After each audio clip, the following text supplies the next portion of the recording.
Episode 125. மழையின் பாடம். விஜயநகர அரசரின் அரண்மனை வளாகத்தில் வெயில் வெம்மையாக காய்ந்து கொண்டிருந்தது. புறா கூட பறக்காமல் நிழல் தேடி ஓடிக் கொண்டிருந்த நேரம்.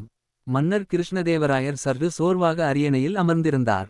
அருகில் அவனது அமைச்சர் திம்மருசு, சில பண்டிதர்கள் மற்றும் நீதிமன்றத்தினர் கூட இருந்தனர். அப்போது வானத்தில் சில கரும்புகை மேகங்கள் உருவாகத் தொடங்கின. தூரத்திலிருந்து அடிக்கடி இடிமின்னல் ஒலிக்கத் தொடங்கியது. மழை பெய்யப் போகிறது என்று அரண்மனைக்குள் அனைவரும் எதிர்பார்த்தனர். மன்னரும் மகிழ்ச்சியுடன் தன் அரண்மனை ஏரியை பார்க்கத் தொடங்கினார். மழை பற்றிய கேள்வி. அந்த நேரத்தில் அரசவைக்கு ஒரு பண்டிதர் வந்தார்.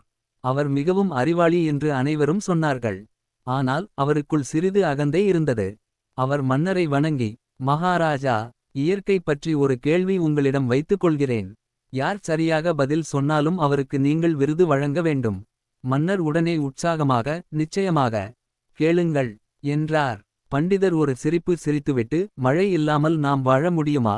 மழையின் முக்கியத்துவம் எதுவோ என்று கேட்டார். அரண்மனை யாரும் அவ்வளவு சுலபமாக பதில் சொல்லாமல் இருந்தனர். சிலர், விவசாயத்திற்கு மழை தேவை, நதிகள் ஏரிகள் நிரம்ப மழை தேவை என்று சொன்னார்கள். ஆனால் அவர்களின் பதில் ஏதோ அரைகுறையாகவே இருந்தது. தெனாலியின் நகைச்சுவை பதில். அந்த கூட்டத்தில் அமைதியாக இருந்த ஒருவர் தெனாலி ராமன். எல்லோரும் வியப்புடன் அவரை நோக்கினர். தெனாலி ராமன் எதையாவது சுவாரஸ்யமாக சொல்லப் போகிறார் என்று தெரிந்ததால் அனைவரும் கவனமாக இருந்தனர். மன்னா, மழை இல்லாமல் நிச்சயமாக நாம் வாழ முடியாது.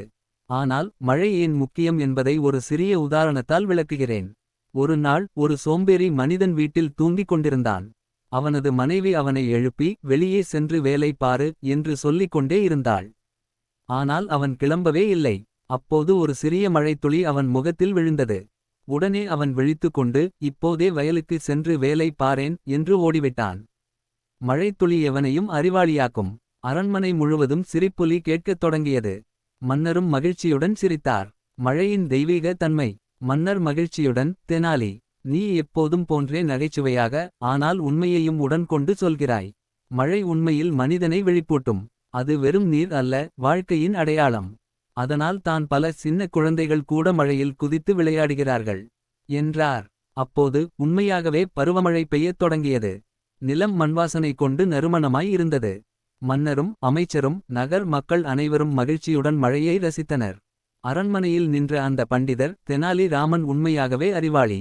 நானே புரிந்துகொள்ள முடியாத விஷயத்தை எளிதாக புரிய வைத்துவிட்டார் என்று ஒப்புக்கொண்டார். மன்னர் கிருஷ்ணதேவராயர் மகிழ்ச்சியாக, தெனாலி, இன்று நீ எனக்கு மிக நல்ல பாடம் சொல்லித் தந்தாய்.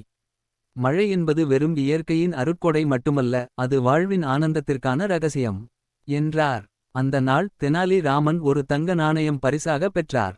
மேலும் மழை விழும் ஒவ்வொரு முறையும் விஜயநகர மன்னர் அரண்மனையிலிருந்து வெளியே வந்து மழையை நேரடியாக அனுபவிக்கும் பழக்கத்தை ஆரம்பித்தார்.